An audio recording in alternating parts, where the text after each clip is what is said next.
I have left it way too late again. Desperately need a run. I haven't been now for, I think it's about 3 weeks. So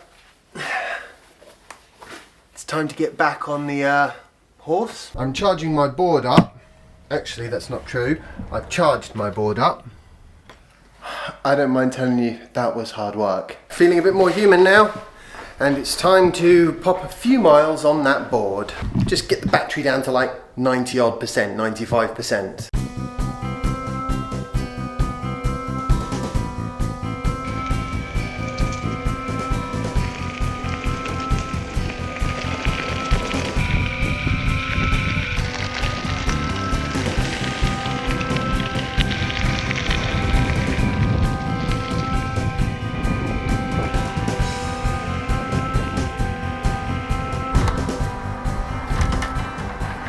Gotta say, that was awesomely good fun.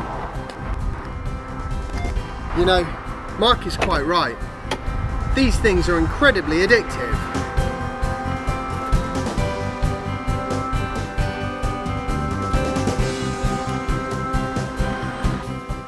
Let me tell you a story about what happened yesterday when I picked Jasper up from preschool. School. You'd think I'd get that right after like 6 weeks. Picked him up, and one of his friend's mothers was saying that her father is interested in potentially buying a Tesla at some point.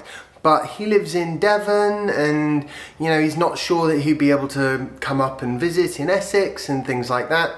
And that just kind of highlighted to me the fact that there is still a knowledge gap between what people think an electric car might be able to do and what an electric car can actually do. Later today, we're going to Devon.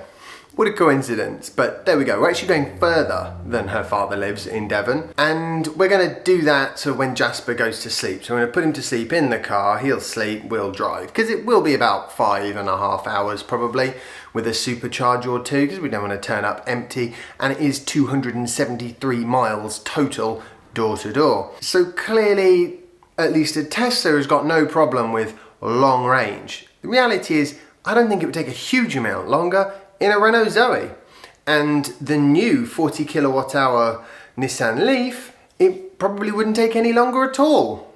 The difference between the Zoe and the Nissan Leaf being that the Zoe has either got 22 or 43 kilowatts AC charging, which means that there may only be one point that you can use at a given place. That one might be working or it might not be working, so you know, factoring a bit of extra faffage time in, it might take a little bit longer. Would it be shorter in a petrol or diesel car? Yeah, the journey would probably be a little bit shorter, but it would be a lot more expensive and it would be less safe, because if you were driving between say 8 and 1 in the morning, it is a good idea to have a stop and a coffee. I can't believe that anyone would think that that wasn't a good idea. Well, if you stop and have a coffee, in that 15 minutes, at a supercharger at least, you're going to get more than enough power to get all the way from here to Devon, 273 miles. And because superchargers are relatively common, it's reasonably easy to get that stop at the right point in the journey for you. I think we'll probably stop at Bristol, because that's what we're going to do. We're going to go along the M4, down the M5, I think it is. Now, where we're going, they don't have proper charging. They've just got a 13 amp wall socket, which they let us use last time, so hopefully, touch wood, they'll have no problem with us plugging in this time as well. But what that does mean is that because it's so slow, I'm not going to want to arrive empty. It's so easy for me to make it sound complicated when it really isn't. I'm not even going to bother checking where we should go or where we should stop.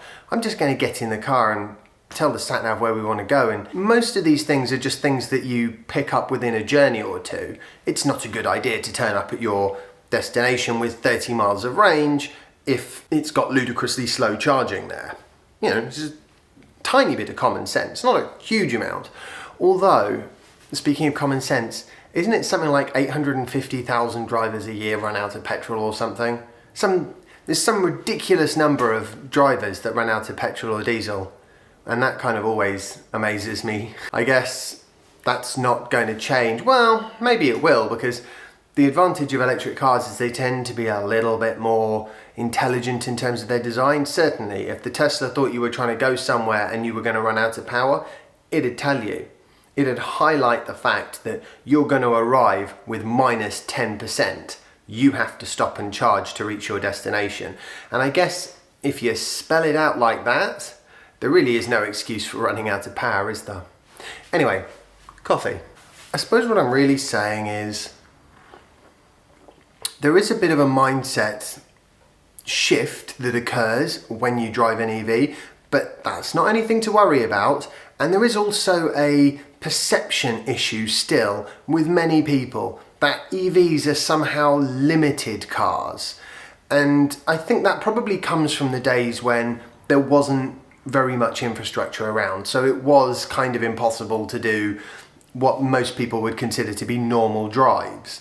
These days, there is no realistic limit on where you can take a sensible 150 plus mile range EV, at least in the UK, and to be fair, probably across Europe as well, although until the charging networks sort their act out, it's a little bit more tricky with non-Teslas, but still doable. I think it's about time I went and got Jasper.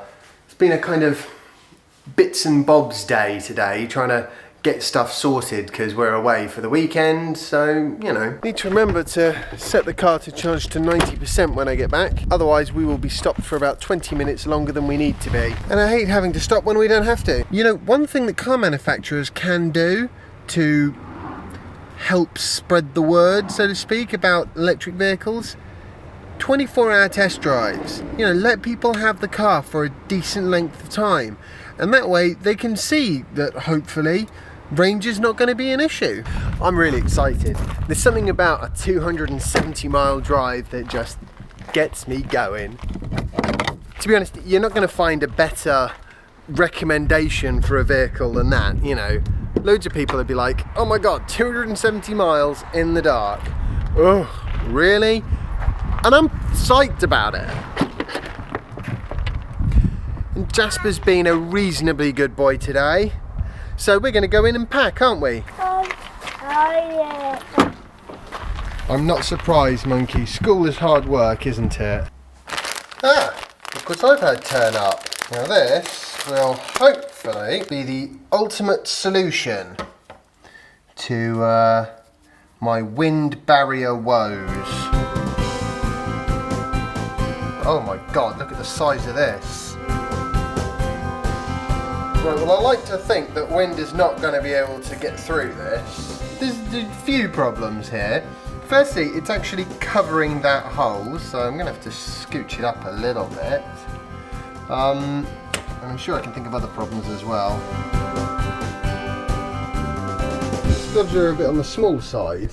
You see, this is what happens. I try to do some gardening and I can't find the gloves to do it. Big problem. Let's test this wind muffler thingy anyway.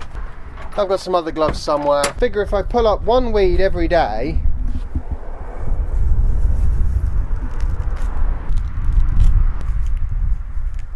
supposed to be testing the sound quality. This is also going to give me an opportunity to test the settings I've got on this mic at the moment, because I've sort of been monkeying with them.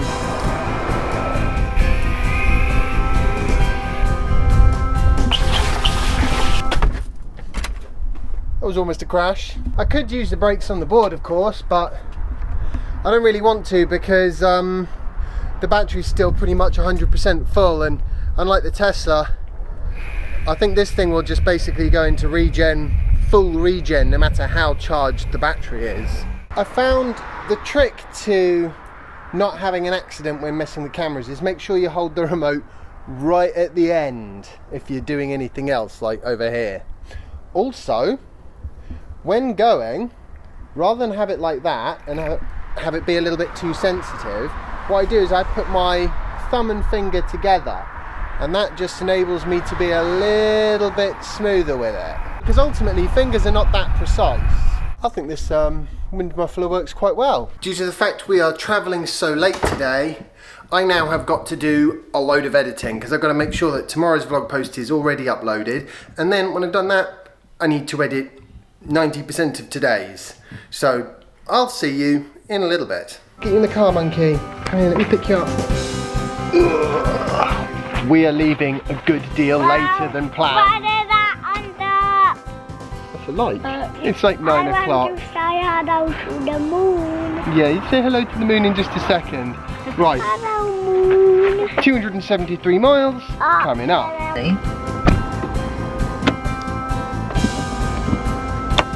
Okay, we just did about 180 odd miles in over 3 hours. My butt's killing me, and it's definitely time for a coffee. I think this will probably be our only stop. It's certainly the only stop we need to do. Every time we stop it wakes Jasper up, which isn't great. Still enjoyed the drive, even though I'm feeling a little bit uncomfortable. Ooh, get the blood moving again.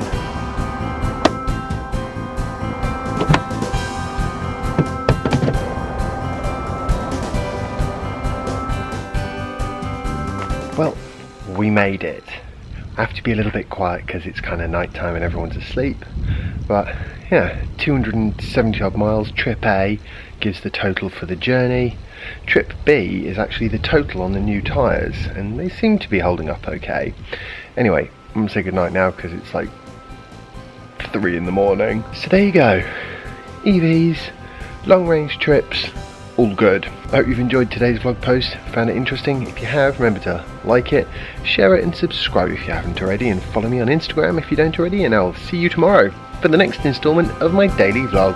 Bye. Right, so now with any luck,